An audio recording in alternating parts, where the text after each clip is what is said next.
amigos, bienvenidos al podcast de Albion Obsessed. Me llamo Soni M y aquí estoy con Valen BHA y con Tizi Mass. Vamos a hablar hoy sobre unas cositas y vamos a ver lo que va a pasar. Okay, great. Hi guys, my name's Soni M. Welcome to the Albion Obsessed Podcast. Here we are with a special episode. I have two South American fans. I have Valen BHA and Tizi Mass.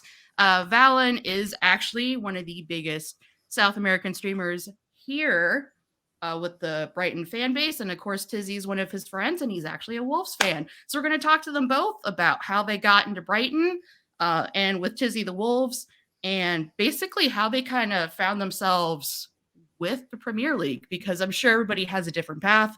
I have a different path. So does Joe and everyone else. And I really hope you guys enjoy. This will be a 2-language episode. So you'll hear me speak in Spanish first. These guys will answer. Tizi knows a little bit of English. Valen, on the other hand, just a little bit, but he'll make it work, right? Okay, so voy a comenzar con Valen. Valen, habla un poquito sobre de usted. Bueno, hola a todos. Voy a intentar hablar pausado porque hay gente que no entiende, así que vamos a intentar de a poco. Me llamo Valen, tengo 19 años. Actualmente manejo la cuenta de Valen BHA y de Brighton Argentina. Y hace 3 años que ya hablo del Brighton en redes sociales. Y nada, poco más, siguiendo al Brighton e intentando que ganen la mayoría de los partidos, pero últimamente venimos un poco mal, así que venimos medio triste, pero bien, vamos. Okay, great. So Valen says, hi, his name is Valen. He's 19. He handles both handles of Brighton Arg and of his own handle, Valen BHA. He's been tweeting about it for the last 3 years, and just, yeah, I mean, he's just excited to be here for the most part. And then Tizi, usted habla con cualquier idioma, no importa. Voy a hablar en inglés para todas las personas. Tenemos un público inglés, entiendo que es bastante grande, así que... Me querés dejar mal parado, No, está bien. Esto es un podcast destinado, entiendo que lo escuchan gente de 2 idiomas, pero creo que la gente que domina más es en inglés, pero puedo hacerlo perfectamente en los 2 idiomas para finalizar. Well, I'm Tizi Mas, as Soni said. I run the account of Wolves Argento on Twitter. I've been following Wolves since 2018 when they were in the championship, and obviously it's a team that I have a really good connection because, especially with video games, FIFA, for example, is a great example because obviously there were some good players and the cards. But when I'm a really and lover of the EFL football and the Premier League, so obviously I had a really good connection with the Wolves because they were one of the best teams in the championship. For me, it's probably one of the best teams in the history of the EFL. So when they got promoted to the Premier League, the team was bringing some really good players like Moutinho, Rui Patricio, Raúl Jiménez. They were incredible players. We all know that. And that was probably the best moment of Wolves in the last few years. Just before what happened with Raúl, that head injury in the skull, and that was absolutely dramatic. The scenes here were really bad to see. And since then, we see all the fall of Wolves, but before that, they were one of the best teams in the Premier League, and they were fighting for Europa League, and even they reached the quarterfinals. So, yeah, it's my favorite team in the Premier League by far. But I also enjoy watching every single game in the Premier League early in the morning, and sometimes in the afternoon, or sometimes in the night, especially during the week. Okay, all right, cool. So yeah, that's Tizi and that's Valen. Let me try to think. Let's see. Le pregunté a Twitter si tenían preguntas, pero obviamente me mandan pelotudeces, so tengo que mirar. Lo tengo que mirar y ver si son buenos para un podcast. Just to kind of translate, I asked Twitter for questions, and of course they send me all sorts of craziness. So I'm having to go through all of these messages and tweets just to kind of get some questions out. Let's see. Nah, there are some good questions. There By the way, Bob. are some good questions. All right, let me take a look here. Okay, pregunta por Valen. ¿Cuántos followers tienes en las redes sociales? How many followers do you have on like social networks? Sinceramente no sigo muchos números, pero creo que en Twitter ya somos casi 37.000. En Twitch sí también estamos cerca de 15.000 y en TikTok cerca de los 50.000, así que contento, somos muchos. Okay. So he responded with the fact that he has about 30 something thousand Twitter followers. His TikTok is about 50,000. And I forgot what the other one was. Tizi, acordame. ¿Cuánto era la otra? ¿Cuál la de No, the Twitch, 15,000, Twitch? right? Ahí está, Yeah. no entendía que estaban hablando. 15,000. Yeah, so 15,000 followers on Twitch, almost 37,000 on Twitter, and then definitely 50K on TikTok, which is definitely a higher ranking social network now that we really think about it. ¿Cómo creces ¿cómo se llama? ¿Cómo estás creciendo tu TikTok? A ver, ¿cómo voy creciendo? Yo creo que siendo yo, más allá de que hablo de Brighton por lo general, o de clubes en Premier y de fútbol en general, cada uno tiene su estilo marcado. Intento reflejar cómo soy yo en Twitter y en TikTok y en todos lados, y por suerte hay gente que le gusta y nada, contento por eso. Okay. Yeah. So it's basically just messing around with the algorithm, just making sure that he's posting about Brighton. Definitely, like trying to talk about football in general, because he not just only talks about Brighton, he definitely talks about the other teams too. One of his YouTube videos are about his rankings, his belief in rankings, and you can kind of see that art on a TikTok as well. Ha! I called it art. That's hilarious. Okay. So Tizi, ¿cuánto gente está en sus redes sociales? How many social networking followers do you have? On Twitter, I'm closing in on 2,000 followers. It's a really good number. I didn't expect that in probably 2 years. I started running the account on October 2021, so it's been a long way since nowadays, and 2 years and having around 1,600 followers. That's really good, and obviously for me it doesn't matter the followers. It means what it means is the content that you are uploading on social media, or your tweets, or the engagement between you and all the followers, and reaching obviously more people, and how we appreciate your job. So at the end, what it means is not the followers. Obviously, the more followers you have, the best content are you doing. So for me, it's what you're uploading, your tweets, and especially trying to connect the people with your mind and your tweets, and especially with trying to connect the people with what is happening inside the club. Okay, all right. That's pretty cool. Decilo en español para que los restos te puedan Lo que entender. mencionas que tengo, bueno, una cuenta de 1.500 seguidores, que obviamente mi idea principal no es crecer en seguidores, obviamente Valen tiene muchísimos más, pero lo que menciono es tratar de generar esa conexión entre tus tweets y todo lo que subís, junto también con todo lo que pasa dentro del club y también lo que puede pensar, y si eso puede llegar a conectar más gente sería lo ideal, y al fin y al cabo cuanto mejor hagas los tweets, más resultados quizás puedas tener, no tanto en seguidores, pero sí en un poco apreciar lo que haces en tu trabajo. Si es que lo podemos llamar trabajo.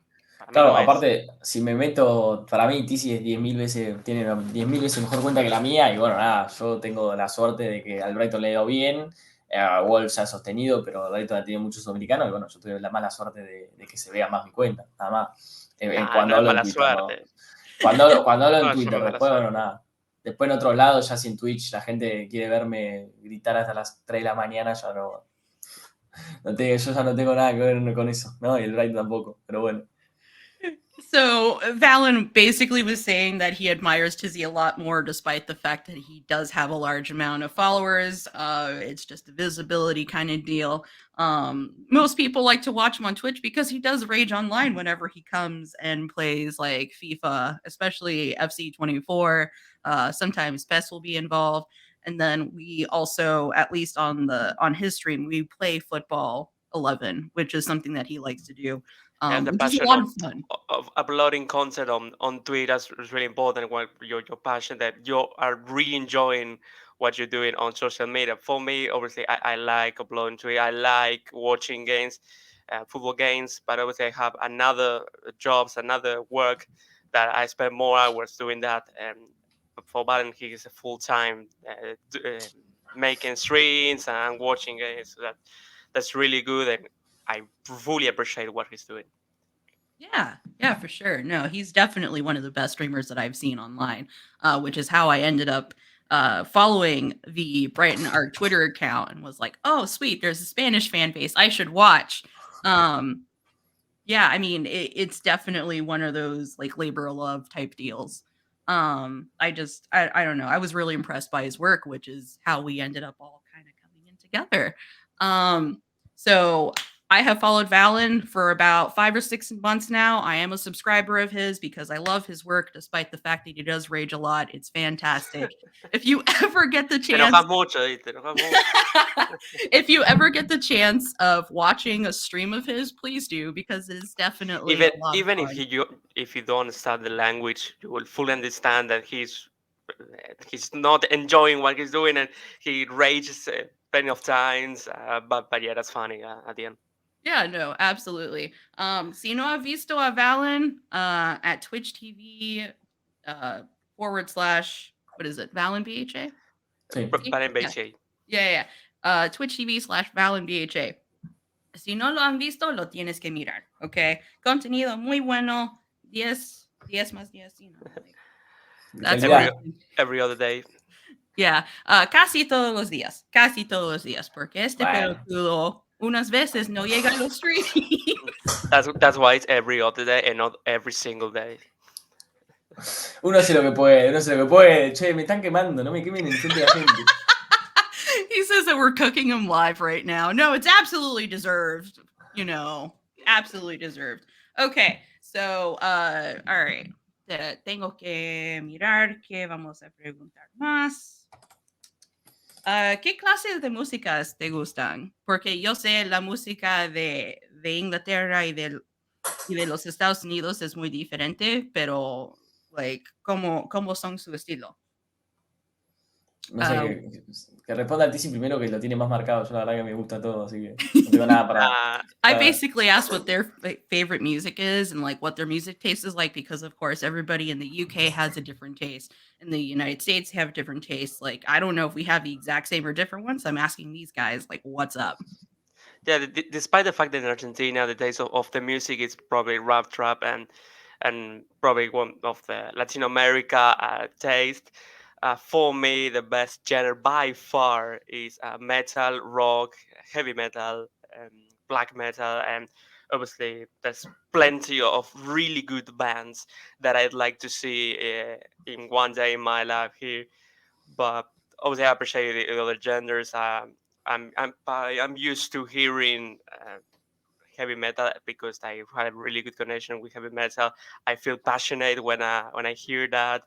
And yeah, I would like to be in a concert one day live, but unfortunately, I had to be watching YouTube or Spotify some really good songs. Yeah, that's why I really enjoy metal, and especially one of my favorite bands is Rammstein. It's heavy metal from Germany, but also, for example, an historic one, a classic Queen from the UK from the 80s and the 90s.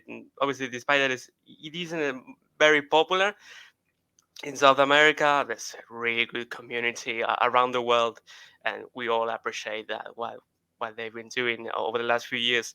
But my favorite genre by far is metal rock, and I really enjoy listening to it. Okay. That's good. That's some good shit right there. Sorry, good stuff. Need to filter myself out here really quick. Okay, Valen, tu músico favorito y dame un grupo. Go. Un grupo, no sé, yo escucho de todo, escucho rap, escucho trap, pero también, no sé, escucho música vieja. Estoy escuchando, bueno, ya lo he contado, pero estoy escuchando mucho Victim Rush actualmente. Así que es una banda que de mi infancia, pero la verdad que tienen buenas canciones. Y no, yo no me puedo quedar con uno. Sí, si hay gente que escucha mucho ahora, a ver, un artista que esté escuchando mucho ahora. Porque también está RKT, que no sé cómo sería, cómo explicar el RKT para alguien que no es de Argentina. Que es como. Y como trap, pero medio cumbia también, es medio raro. La combinación bastante. Pero bueno. Pero si yo me tengo que quedar con un artista, porque un grupo, no sé, un artista me quedo con. ¿Con qué me quedo? Con Isia estoy escuchando mucho. Isia. Isia me parece que no lo va a ni conocer, pero acá suena fuerte y nada, me gusta mucho. Okay, so Valen pretty much likes all types of music. He's actually really big into Big Time Rush right now for some reason, which is one of his like childhood bands. I haven't heard that band in a very long time. Not gonna lie. They pop Fully up agree, every fully once in a agree. while. Yeah. No, I mean it's they made a show out of it on like Nickelodeon, so of course you're gonna watch that. Yes. But he can't really pick out a band, which is understandable because he just listens to way too much. There's a band in particular that he did mention. However, we wouldn't know about it because I don't even know about it. It's definitely a South American kind of deal. Okay, next question. ¿Cómo se hicieron amigos? How did you guys become friends? Good question. Buena pregunta. A ver, yo a Tizi lo conozco por Twitter. Al principio, cuando ya te uniste, el primer mes que vos ya te uniste a Twitter, porque yo estoy hace un año antes. Pero hice una a Twitter y ya empezamos a hablar y demás, porque por lo general, cierto, yo suelo tener trato con las cuentas también que son de clubes de Premier, porque hay partidos entre clubes para que no haya malos entendidos y demás. Pero con Tizi pegamos buena onda desde el día 1 y la verdad que desde el día que le hablé por primera vez hasta ahora, yo siento, ¿no?, que puedo hablar cualquier cosa con Tizi, es mi mano derecha en todo esto y le tengo un gran aprecio, no le tengo a las otras cuentas, digamos, ¿no? Ya es un más, sobresale de Twitter y demás, no como pero bueno, se fue forjando, no sé él. Okay. The internet helped No, porque us él por ahí me with dice, the no, yo lo connection. odio, la verdad que nada que ver, cualquier cosa.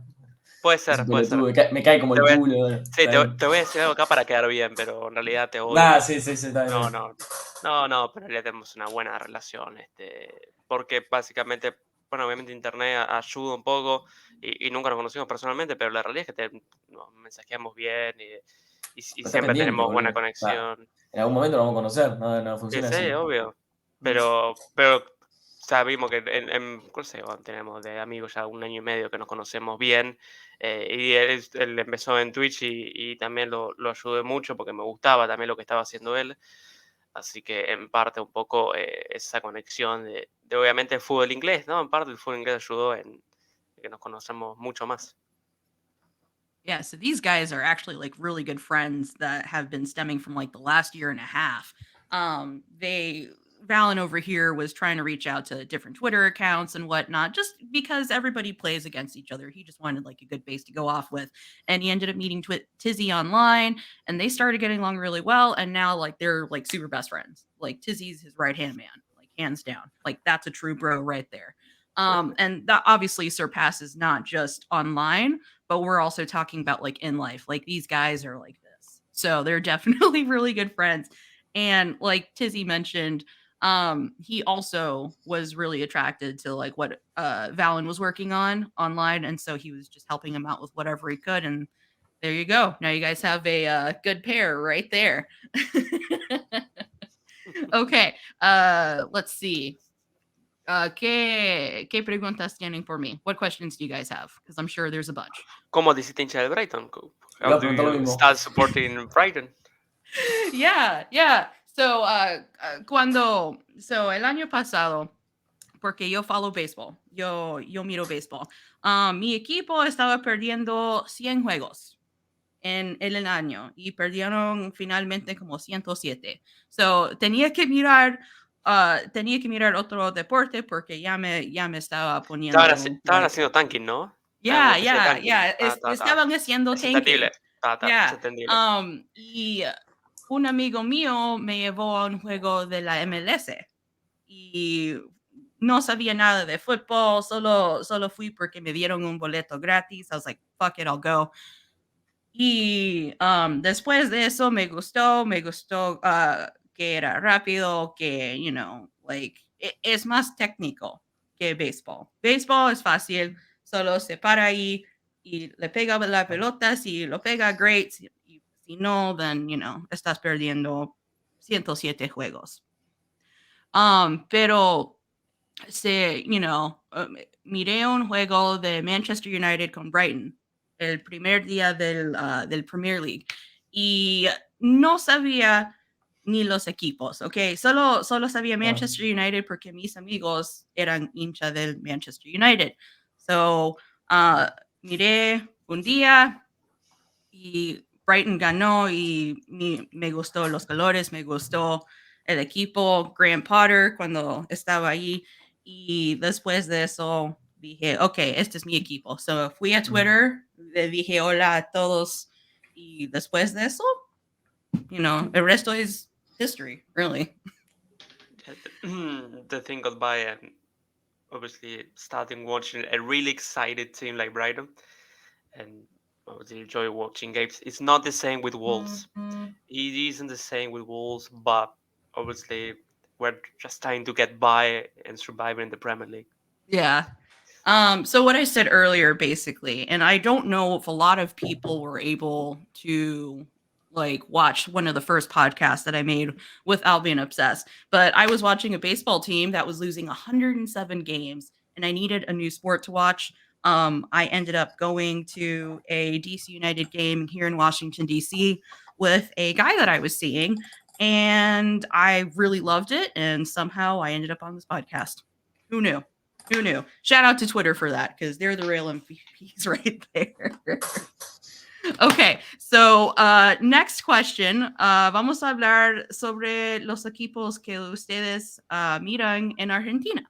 So we're going to talk about the Argentinian teams that these guys watch because obviously they are first those fans, followed by their Premier League fans. So Valen, ¿cómo te hiciste hincha de Estudiantes? Bueno, lo primero que cabe recalcar que nosotros vamos a jugar en semifinales, tipo mi equipo contra el suyo, así que nada. Igual ustedes están pendientes de otra cosa, no tiene nada que ver, están pendientes de la final de la Copa Libertadores. Pero partido después. Ya vamos a ver igual, depende de cómo Bueno, se no importa. Cuestión, yo soy hincha de Estudiantes desde chiquito, desde que nací. Acá en Argentina es algo que para mí no pasa en otros lugares del mundo. Es muy familiar el fútbol, se transmite de generación en generación. Pasa eso de que la gente es muy pasional porque lo siente como si fuese su propia familia. En Estudiantes es uno de los lemas, de inculcarlo como si fuese una familia el propio equipo.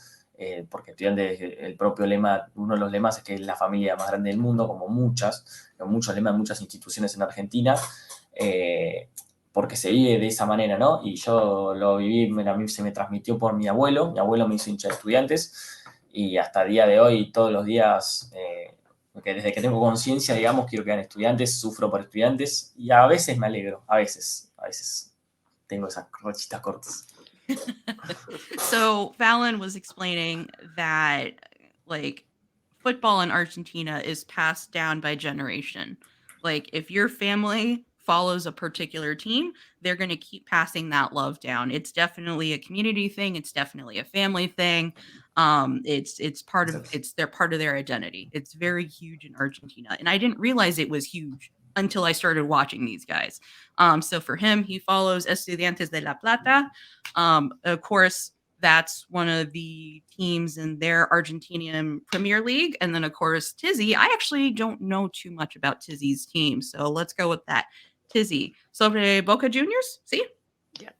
Okay. Yeah. So tell us about Boca Juniors. If you think that Boca Juniors is the biggest team in Argentina, you're right. It's the biggest team in the country. Obviously, the most cups, the most leagues, and the second most during the most second most, but could be the first, well, with the most Copa Libertadores, because we are searching the seventh Copa Libertadores on November 4th. But obviously, it's as Valen says, it's the same. I became a Boca fan because of my father, my mother. They are all Boca fans as well. So yeah, I became. I have no other option. I had to be a Boca fan as well. So yeah, I suffered all with Boca, especially in the last few years, because we have won some trophy, but it's the same. Boca and Manchester United is the comparison that I'd like to say, because obviously Boca and Man United, they play one of the worst footballs in the country. Um, and though they are playing really bad, they're still winning games, they're still winning trophies. So that's the culture. That's because of the fans, because the two teams have the most fans in the country, and that's really important. That's why the fans are really important in a football club. So obviously the trophies are what matters at the end, and we are searching for the league. We're searching for the cup as well. As Valen said, we're in the Argentinian FA Cup on semi-finals in the next month. But obviously, the main objective, the main aim is on November 4th. Is like Champions League final, but in South America against Brazilian club Fluminense. It will be a really tough game, obviously. Yeah, we'd like to finish the year in the best possible option. And remember, the winner of the Copa Libertadores will be qualifying for the Clubs World Cup. So there's a chance that Boca will face Man City. This is still far away, but this not still far away. It's only 2 or 3 games away from that.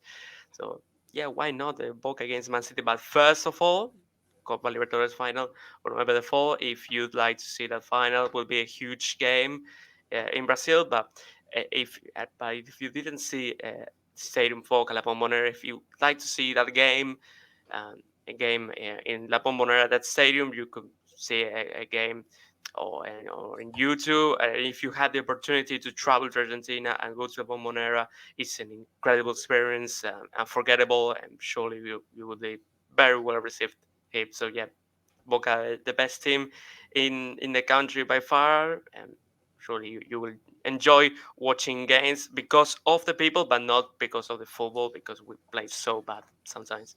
But I enjoy. Okay, there you No have me, it. no me gustó la comparación de Boca con United. Yo soy Sí, de no, Estudiantes y del Brighton. No, no me gustó. No me gustó. Encima semifinales FA Cup Copa Argentina no me gustó. No me gustó. Es lo único que voy a decir. Que no termine igual porque me puedo llegar a cortar las dos. Bueno, no puedo decir porque no estoy en mi Twitch. Así que... Bueno, I mean, son lo puedes decir en coincidencias. español, pero no lo voy a traducir. I'm just, Son you know. coincidencias. Me voy a cortar Cosas las del propias destino. ilusiones. Igual Y para además, mí... no, y pará. ¿Sabes cómo ganó el United al Brighton, no? Sí, cuando mal y por penales. Claro, es así, la historia está escrita. The history is written. Claro, Ascasio Sol y March. Está hecho. Oh man. Okay, now this is a segment where I'm gonna call Valen speaks English for a little bit here. Okay, Valen, decí algo en inglés. No, bueno, hello. I don't know. No sé cómo se dice qué decir. Iba a decir. I like to say. I don't know. Say I something. don't know. I like to say, but I like Brighton. Brighton, the best team in the world. And no tengo más nada para decir. No nada más para agregar mucho. No está mal, es un buen esfuerzo. Very good. Great effort. Okay, so improving day by day. Okay. So I actually have a question Step for by you step. guys. Yes. Tengo una pregunta para ustedes. Si, ¿qué jugadores ustedes están mirando que creen que puede llegar a la Premier League? So I basically asked them, like, what players should we be looking at who may make it to the Premier League? Because we definitely have a couple of on radar, and I'm sure these guys have, like, an idea of what could be on there too. Boat, barco, the boat. The boat. Yes. The boat. Valentin. And bueno, Rolaser. me gustaría verlo en el Brighton. La verdad que es un jugador fantástico y ya lo disfruté mucho. Creo que se le está quedando muy corto a Estudiantes y para mí necesita un salto y la Premier tiene ese salto. Okay. Yeah, you all know that Valentin Barco is one of the best talented players in Argentina. He's actually playing for Boca as well. So yeah, Man City and Brighton have kept an eye on him over the last few weeks and even months, I think. And it surely will be a player that will be probably playing for. No, I don't think England could be an option, but obviously an Italian in Spain. But I'd like to see him in the Prem because he's really, really talented. He can play as a left back, he can play as a left midfield, he can play as a left wing as well. He's a really good talent, and you see he's made many napteks uh, in the game. So yeah, it's a really, really enjoyable player. But also, there's several other players that are actually playing really well. Ezequiel Fernandez, for example, is a midfielder. In fact, Alexis McAllister said that he could be a really good replacement at Brighton. He said that before he left. So yeah, he could be another player that probably. I think Milan is keeping an eye on it and could be making an approach in the next month because remember that we're only 3 months away from the January transfer window. So yeah, probably Brighton and many other teams will be following that kind of players. Yeah, Fernandez, Barco is obviously, and it's really interesting because he don't have an expensive release clause. It's only around 10 million or 15 million pounds, so it's not expensive for an English team. In fact, it's really cheap, and he's a chance to play. He's only 19-year-old and it's really, really good. But obviously, Boca have very side experience with Cavani, for example, was the best striker in the history. Cavani is playing for Boca Juniors nowadays. And there's on Avingola, for example, with a Peruvian right back. And there's really good players, but I had to mention these two because they are really talented. They are young and really good young prospect that probably every team in the Premier League should be following him. But Brighton and Man City are the teams that have been named over the last few months that they've been keeping an eye, and surely they will make an approach and maybe an offer in the next months. I don't think in January could be an option, but in in June and next year probably, and surely Brighton will be making an approach for that. Anything is possible. Anything is possible. Okay. Todo es posible. Todo es posible. Just putting that out there. Okay. All right. I'm trying to think. What else could I ask you guys? Tizi, what do you do outside of football? ¿Qué haces afuera de football? Outside of football, I'm a cybersecurity student, and I also have a blog about talking about cybersecurity. But yeah, I'm a student, and I'm in the first year of the career, the first of 4 years. Yeah, I really enjoy watching some. For example, some malware analyst, malware researcher. I'd like to be a malware researcher. So yeah, every week, once a week, I upload an article in my blog talking about cybersecurity. That's my passion alongside football as well. But I also outside football, yeah, not many, only cybersecurity, and I spend the majority of my time doing that, and obviously watching TV. I spend so many time with technology, my computer, my mobile phone as well. Sometimes I have free time and go out, but obviously I had to mention cybersecurity because it's something that I spend so many time of my life doing that, and I like to do that in the next few years as well. Okay, great, cool. Thanks for that. Valen, uh, ¿qué haces afuera de football? Afuera del fútbol, actualmente no mucho, porque antes sí, obviamente estudiaba, el año que viene voy a volver a estudiar, pero hubo un problema de intereses con la carrera que estaba estudiando, no era para mí, así que me cambié y actualmente fuera de estudiar estoy enfocado en esto de las redes, así que edito y demás, me paso pienso ideas y otras cosas, pero no mucho más, no mucho más. La verdad que últimamente vivo la vida nada más. Estoy totalmente al pedo, digamos, como dicen acá. Messing around. Yeah, yeah. ¿Qué estudiaste antes y qué vas a estudiar? Estudié programación e informática, digamos, y ahora voy a estudiar comunicación. O sea, nada que ver, pero más como para tener más una charla directa con la gente y poder estudiar algo que esté relacionado con lo que estoy siguiendo ahora. Okay. So Valen currently isn't really studying much of anything. He's taken the year off to just kind of focus on his Twitch streams and content creation and whatnot, which is actually really cool. Not many people have the luxury of just stopping what they're doing and going.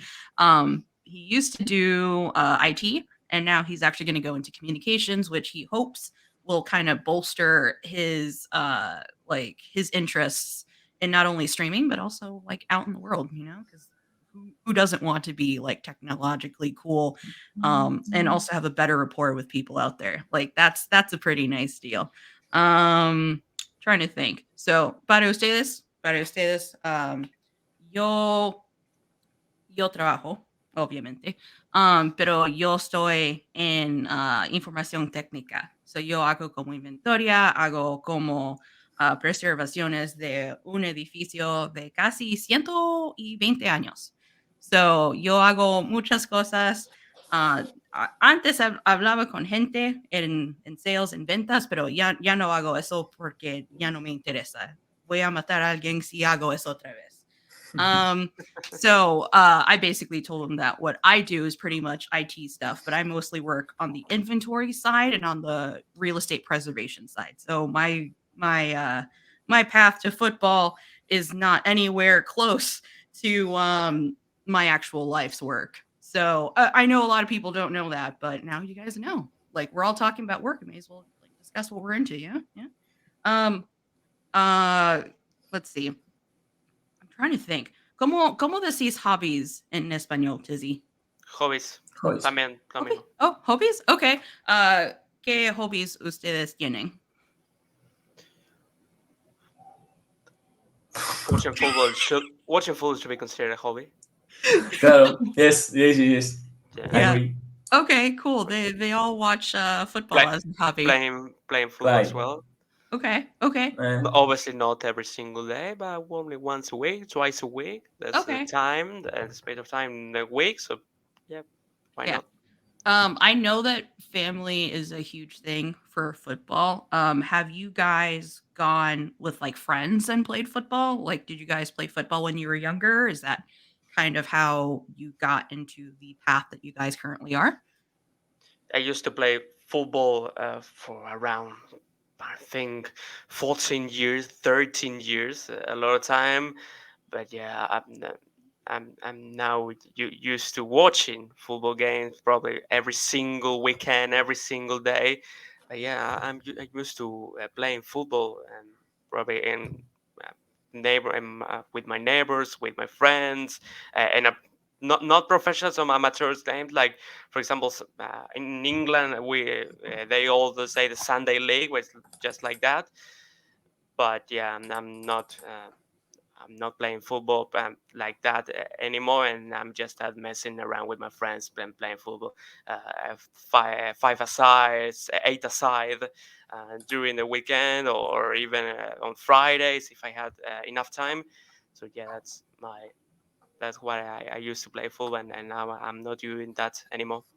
Okay. Valen, ¿jugaste fútbol antes que lo mirabas con familia o amigos o? No, a ver, fue largo. Yo intenté jugar al fútbol cuando era chiquito, después dejé. Por lo general intenté todos los deportes, pero no soy constante. Entonces, al no tener constancia, a la larga termino dejando. Creo que Twitch y las redes son lo primero que fui constante en toda mi vida, pero sí, no soy constante y eso me mató. Pero cuando era chico jugué fútbol, me llevé a probar en gimnasia. Soy hincha de Estudiantes, o sea, el clásico rival, como si me fuese del Brighton, te fueras a probar en el Palace. Así fue. Y quedé, pero no terminé yendo porque no quería. Solamente fui para ver cómo estaba el nivel nada más. Y era chico y después, bueno, el tiempo me pasó y la verdad que soy bastante malo jugando, pero lo disfruto mucho y de ahí sale el fanatismo. También yo iba a un colegio, al colegio de gimnasia, que es el clásico, y eran todos muy enfermos por el fútbol, entonces desde ahí ya te tiene que gustar casi implícitamente para que no te hagan bullying en el recreo. Así que uno tiene que acoplarse y bueno, nada, después terminé siendo estudiante y me hicieron bullying igual, pero bueno, por lo menos no porque no me gusta el fútbol, sino porque eran todos de gimnasia y yo estudiante. So basically, Valen played all sports. When he was younger, he played all the sports that he could. He was not great in football, just wasn't really his thing. He played with another, I guess, like school or whatever, and that particular school was like crazy about football, and basically you had to like football or else you'd get bullied the crap out of, which is what I think crazy. But I mean, he likes all sports. He just, doesn't really play them. He's not really great at them, but he loves following them. So, okay, good. Good passion for both. Okay, let's see. Me dieron otra pregunta, pero lo tengo que mirar. Tizi, tienes fans. Tienes fans, A lot. porque, yeah. Me sorprende porque no suele pasar eso en la vida real, pero está bien.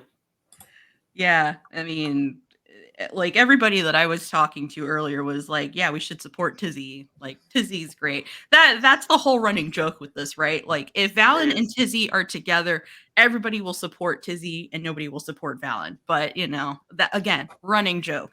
It basically brings out the dynamics.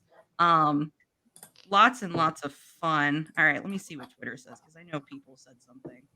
Yeah, they sent a couple. Let's see. Tweets. Valen, ¿opinas que Brighton necesita un reemplazo serio en medio campo y arriba para poder al menos compartir en la Europa League? A ver, yo opino que el Brighton tiene muchas lesiones y el Ciso es un jugador clave que lo tenés lesionado. Yo creo, ¿no? Que el recambio general del Brighton lo tiene que hacer en defensa. Es muy endeble en defensa. Hace cuántos, no sé, 15 partidos que el Brighton le viene haciendo goles, mínimo un gol por partido. Y eso no te puede pasar, más allá de que juegues Europa, en Champions, en Championship, en cuarta división, no te puede pasar nunca.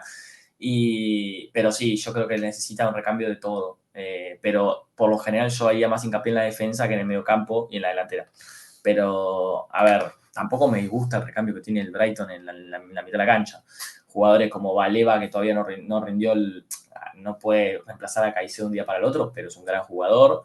Yo creo que Gross siempre rindió muy bien y hay que darles tiempo, hay que darle tiempo a los jugadores nuevos. Hay algunos a los que no le tenés que dar tiempo y no los tenés que hacer jugar más, como Milner, por ejemplo. Directamente ya no los tenés que hacer jugar más. Pero sí, yo creo que el Brighton necesita más recambio en defensa que en ataque y la mitad de la cancha. Yes. So I asked Valen if Brighton pretty much needs a serious replacement in the midfield and up front. But he mostly stated that it's going to be a defensive type deal. Like he believes that there are people that should be not on the field in general. One of the big example that we saw yesterday was Milner. Milner got taken off of the first half because he just wasn't really doing anything, and it's obviously frustrating if a player doesn't like get it together in time, and first half means everything. When you play Man City, you have to the young to the club. No. Obviously, if you play Milner and if you play Milner as a right back, it won't work. It won't work, especially when you are against Doku, that is a really good dribbler, and you put Milner as a right back, it won't work. And obviously, the Serb is a great manager. We all know that, and Brighton is a real excitement team as well. But you have to put Milner in the right position, and his right position is on the bench. No doubts about that. They said on the bench. Hopefully, Albion Obsessed listeners, you can relate to that as well, because clearly we were not happy. I wasn't happy for the first half. I had to turn it off after like the second goal because I was just so angry. So that's just it's not great. They also mentioned Baliba as well. Baliba being supposedly the Caicedo replacement that currently isn't ready, but of course he is making his starts. He is trying to do the best that he can. I know there's Ansu Fati as well. At least to me personally, like second goal in the Premier League, we gotta applaud the man because that guy is literally putting in work out there, showing people how it's done. Right?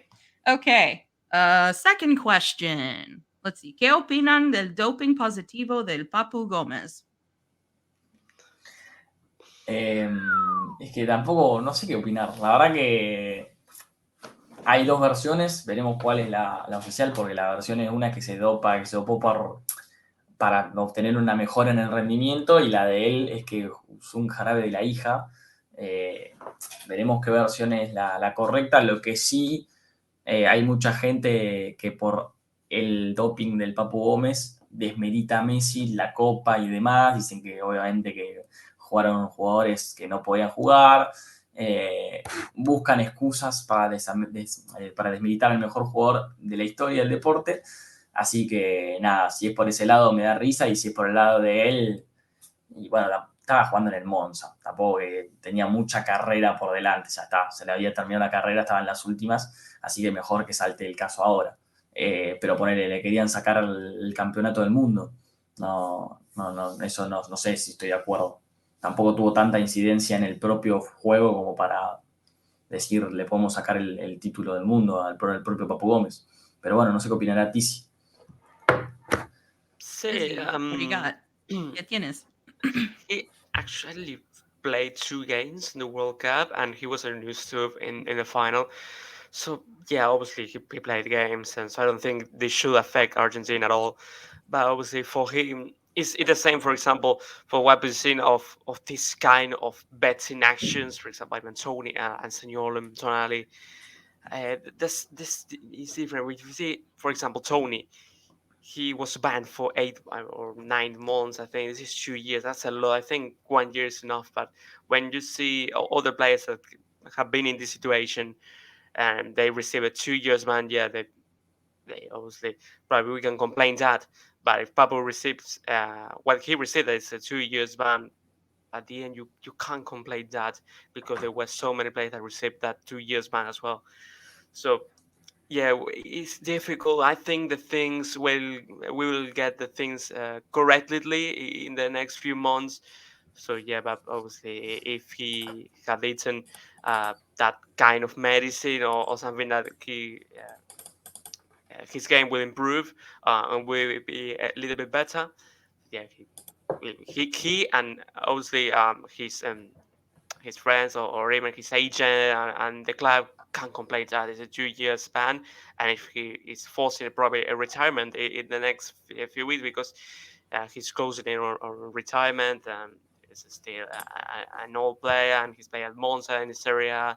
It isn't the same bubble that we've seen in the last few years when he was playing at biggest club in Serie A, and he was playing in Sevilla as well in Spain. Okay.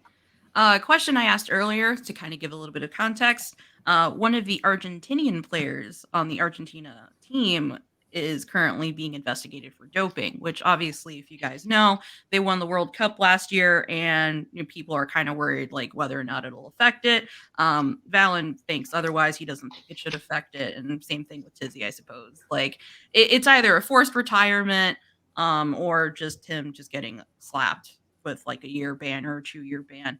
But it's definitely a topic of interest down in South America, again, because they won the World Series, and that's kind of putting doubt like the World Series, not World Series, World Cup win. World Cup win. Sorry, baseball, they're all the same thing to me, really. Yeah. Okay. This question is for Tizi. Pregunta seria para Tizi. ¿Qué necesitan los Wolves para competir seriamente? Ya sea infraestructura, jugadores, entrenador. Basically, what that means in English is for Tizi, because the Wolves are obviously playing right now. What do the Wolves need in order to win, like to be seriously competitive? Because clearly they're doing okay in the PL, but are they actually doing okay? Is the question. It's really difficult. There was some financial concerts during the summer. So that was really problematic, and that was a big issue because Lopetegui left out and he decided not to continue with Wolves. And also we were forced to sell the best players, Ruben Neves, Mateus Nunes. Adama was on a free agent as well, Raul Jimenez, plenty of other talented players, but still Wolves had a really good team. Many people said, well, Wolves are going to get relegated. Wolves will be fighting for relegation because they sell many players. But yeah, when you see Cunha, Juan, Neto, Lemina, Joe Gomez, Thorsten Kilman, they're really good players. They're really talented players. So Wolves have a really good squad to compete for the Premier League. I don't think, obviously, if you make a comparison between Wolves, Aston Villa, or even Newcastle, Brighton, it's not the same team, and it isn't the same thing that we've seen for Wolves in the last year, for example, in 2019 season, 2020, when Wolves were in Europa League. But I think Wolves got the talented, and I'd like to shout out Gary O'Neill because he arrived to Wolves just 3 days before the opening day against Man United at Trafford, and he was really, really clever and making some brave moves. He bring back to basics and put a back three against Man City.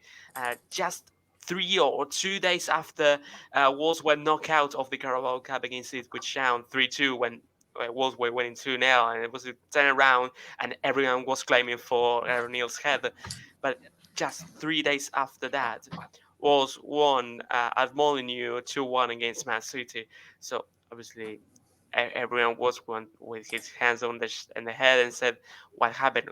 This is the Wolves that we all want to see." And after that, a draw against Villa Point was great, and just the wins against Bournemouth was incredible. 1-0 down to 2-1 up, a goal in the final minutes, another winning goal, the limbs in the way, and were incredible as well. So this is the Wolves that we all want to see. A Wolves that have a really good connection between the manager, the fans, and even the board. Because Jeff Shee, that is the chairman of Wolverhampton Wanderers, he was really criticized for his moves. He obviously what happened with Julio Petegui and the fans criticizing him, but also the lack of investment was an issue of Wolves. But as I said, Wolves have a really good squad. Pedro Neto, Cunha, Juan, they're talented players, and in fact, 9 of the 11 goals that Wolves have scored in the Premier League this season have been between, um, I think, Cunha and Juan, and I think one more were for Neto, and the rest were from Sasha Kalasic. So 4 players were involved in the 11 goals from Wolves so far this season, and that shows us. The talented players that Wolves have, and despite selling the majority of the players during the summer, and I think Wolves have to improve. Obviously, this is a really good way that the Wolves are going forward. But I think they have to improve in stuff, especially. I think Gary O'Neill is doing a really good job so far. Obviously, there were so many really bad games. For example, Brighton 4-1 defeat at home. That's not good at all.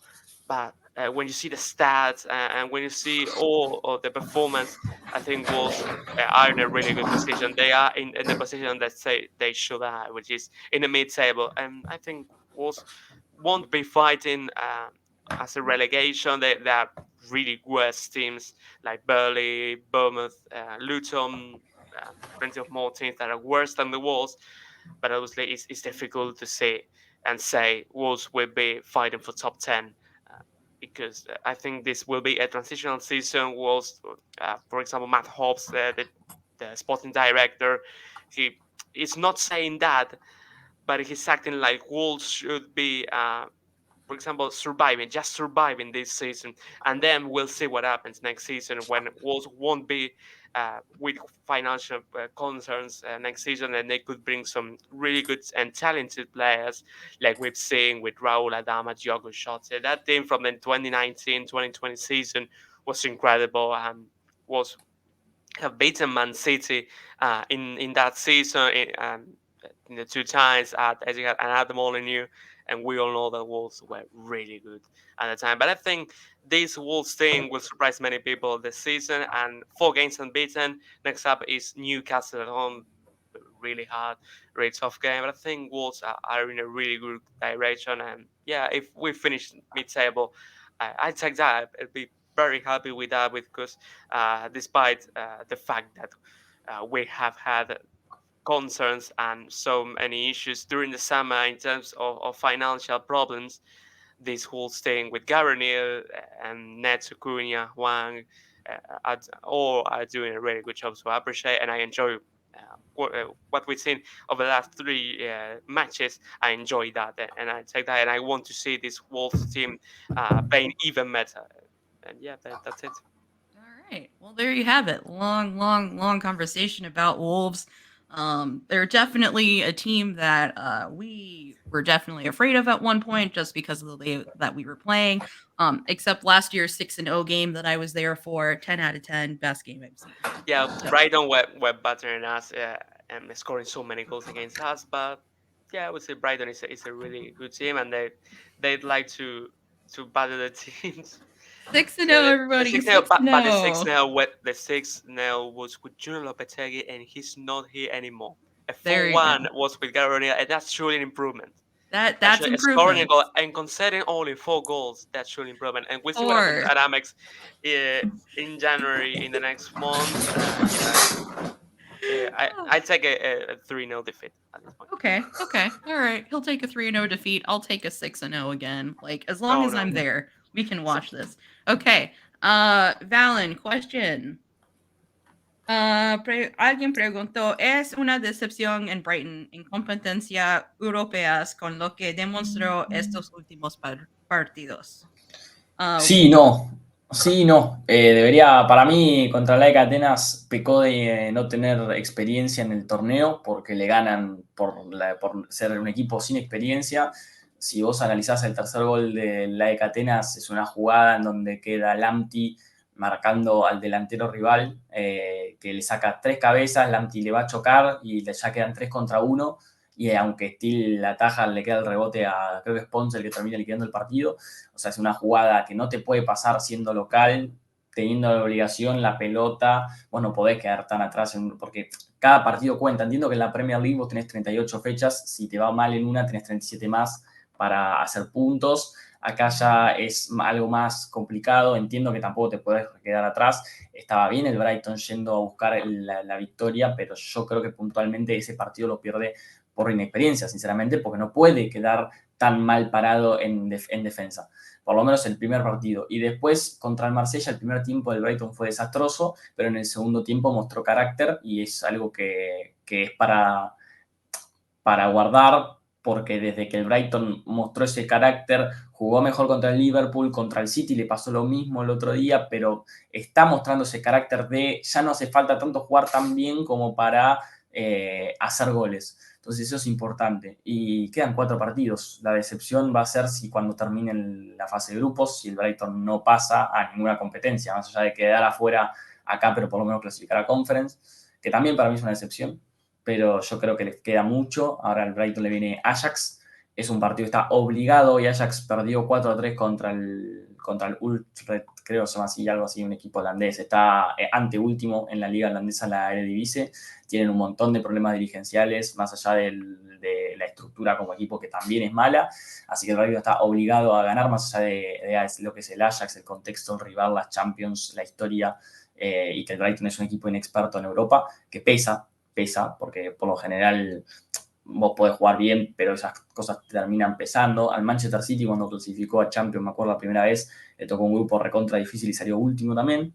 No me acuerdo, creo que estaba Ajax también en su grupo, pero pasan esas cosas. Uno va ganando experiencia a medida va jugando, y el Brighton recién ahora es un terreno desconocido, pero ojalá que le vaya bien y ojalá que pueda sacar los máximos puntos posibles y clasificar. Y si es como primero, que todavía tiene un montón de chances, porque el primero del grupo es AEK Atenas y ganando lo alcanzaríamos.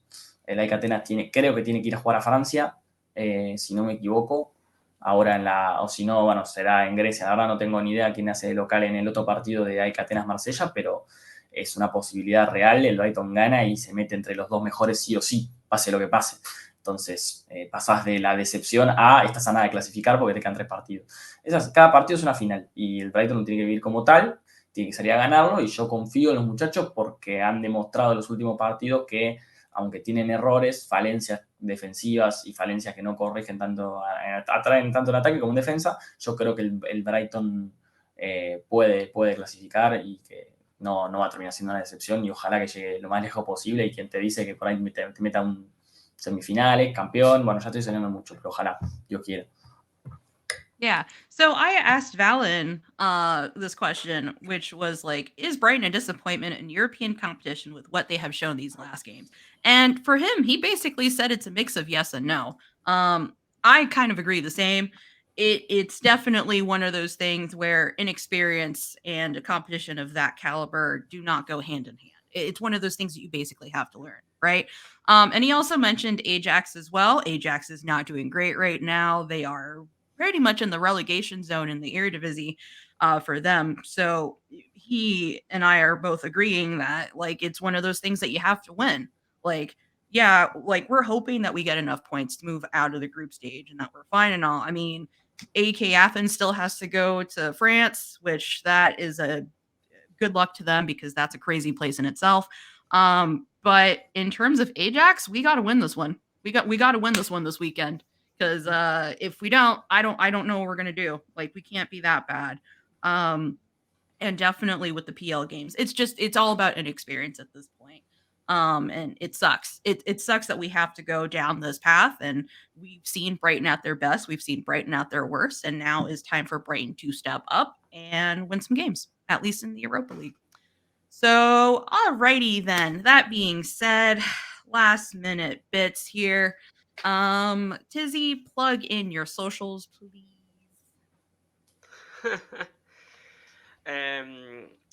Yeah, first of all, if you want to follow me on Twitter, yeah, Wolves Argento,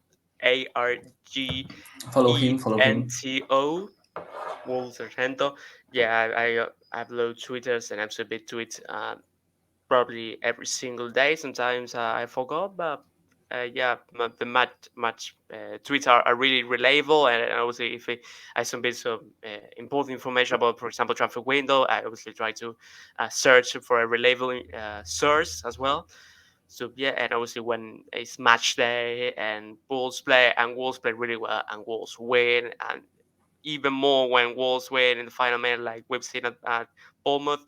Yeah, I get crazy and I enjoy that moment. Also on Twitter. Ok. Valen, nos decís sus redes sociales a donde te pueden encontrar.